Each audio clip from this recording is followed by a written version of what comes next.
This weekend, two of the biggest upsets happened in the AFL and in the NRL. Welcome to the Sports Playbook. I'm Daniel, and we are Australia's weekly sports news podcast covering men's and women's sport.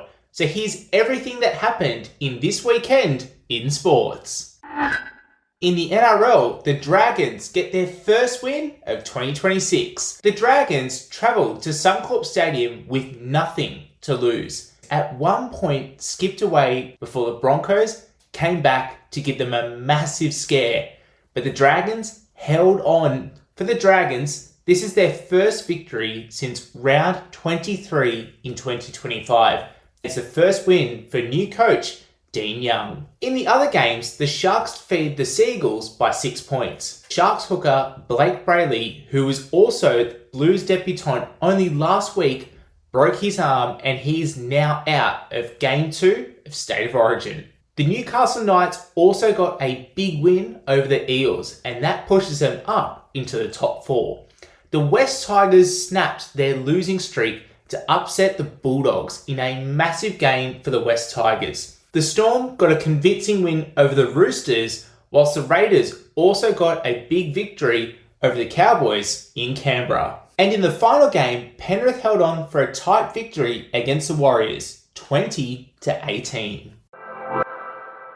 In the AFL, Carlton performed the upset of the year to defeat the Geelong Cats. Carlton had only won 2 games in a row to this point. They faced the third-placed Geelong Cats, who had defeated the Swans only last week. But Carlton never let Geelong get too far away from them during this match, and captain Patrick Cripps stood up when his side needed him most.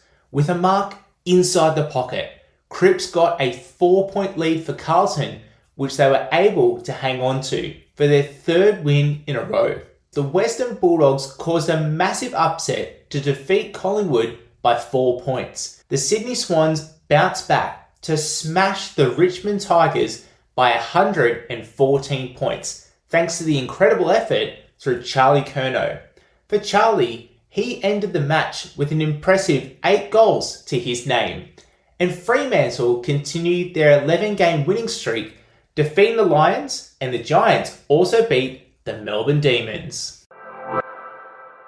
In netball, the Adelaide Thunderbirds cement themselves as premiership favourites. In the first game, the Lightning defeated the Giants by a convincing 20 goals to keep their slim finals hopes just alive. The Melbourne Mavericks travelled to Perth to take on the West Coast Fever in a 3rd versus 4th match. But the Mavericks got a massive victory, defeating the West Coast Fever 60-57. For the Mavericks, they are almost there to clinch their maiden finals campaign. With that victory, it gives them a massive boost heading into this weekend with the Melbourne Derby against the Vixens. The Swifts also defeated the Firebirds to keep their slim finals chances alive. And the Adelaide Thunderbirds had a strong win against the Melbourne Vixens, defeating them by 19 goals. Certainly not alarm bells for the Vixens, but a lot of questions for the Vixens on the eve of the final series. In basketball, the San Antonio Spurs proceed to the NBA Finals. The Western Conference Finals went to Game 7 at Oklahoma City. OKC Thunder were unable to rally behind their home fans, with the San Antonio Spurs stunning the Oklahoma City crowd 111-103. And the Spurs punched their ticket into the final series for the first time since 2014. They will face the New York Knicks in the NBA Finals, and Game 1 of the Finals starts on Thursday, the 4th of June.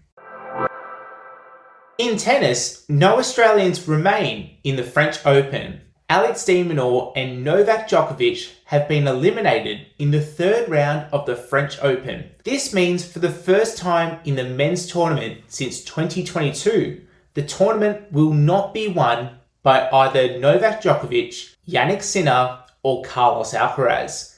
And in the women's tournament, defending champion Coco Gauff was also eliminated in the 3rd round. But in a major matchup in the women's schedule, current world number 1 Ariane Sabalenka is set to face Naomi Osaka in the 4th round on the 1st of June.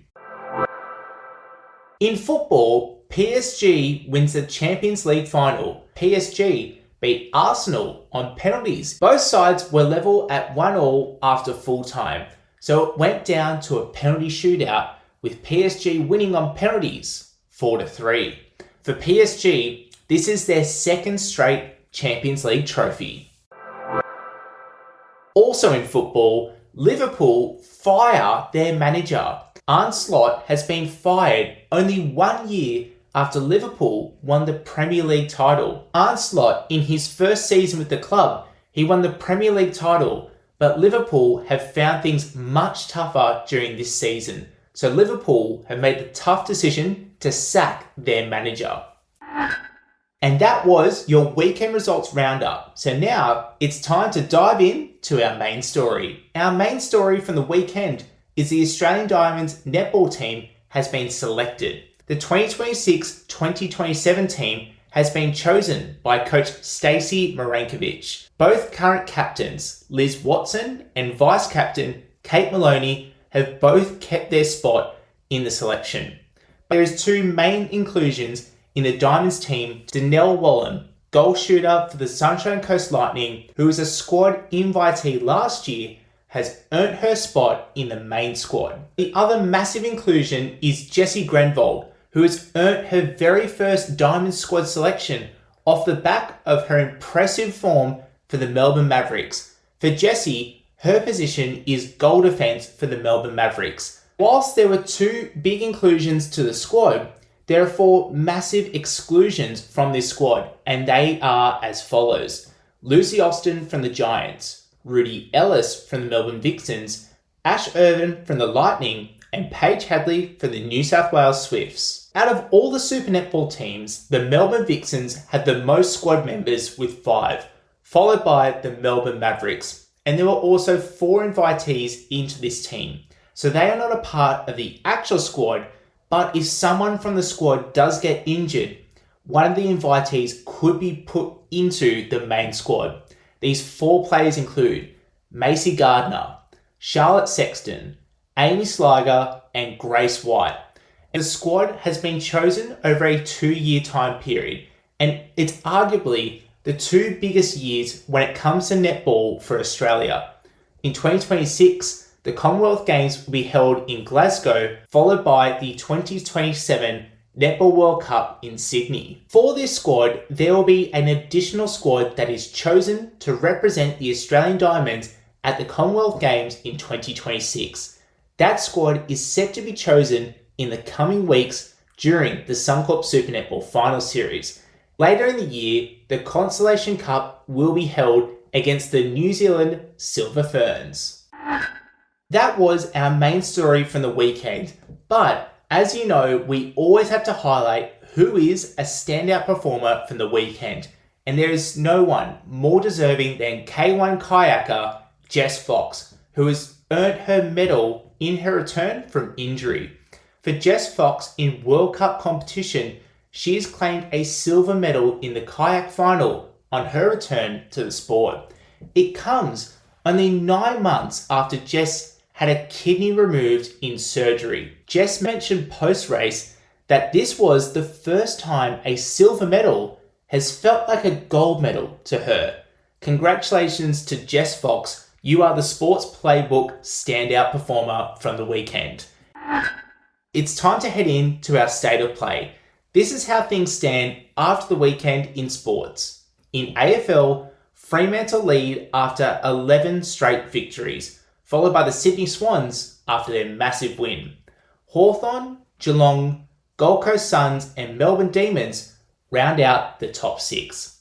The teams that are currently sitting on the cusp in the wildcard positions are the Western Bulldogs, Adelaide Crows, Brisbane Lions and Collingwood. In the NRL, the Panthers remain on top, followed by the Warriors, the Roosters and now the Knights entering the top 4. The Knights are on an absolute surge in 2026, followed by Manly, the Rabbitohs, Dolphins and Sharks, rounding out the top 8. In netball, the Adelaide Thunderbirds have built a massive gap from the Melbourne Vixens to claim top spot by 1 win. The West Coast Fever and Melbourne Mavericks are both level on points with 28, sitting 3rd and 4th respectively. The Lightning and the New South Wales Swifts sit 5th and 6th respectively. They need to win their last 2 games to stand any chance of getting into the final series. That is your Monday wrap up, and on Thursday, I'll be back with the week's big stories and everything coming up on this weekend. I'd really appreciate if you could send this podcast to one more person who has never listened to the Sports Playbook before. Until then, follow the Sports Playbook. We are your go-to for fast sport news without the noise, and you can follow us on Instagram, TikTok, and subscribe wherever you get your podcasts. Thank you for listening. We will see you next time.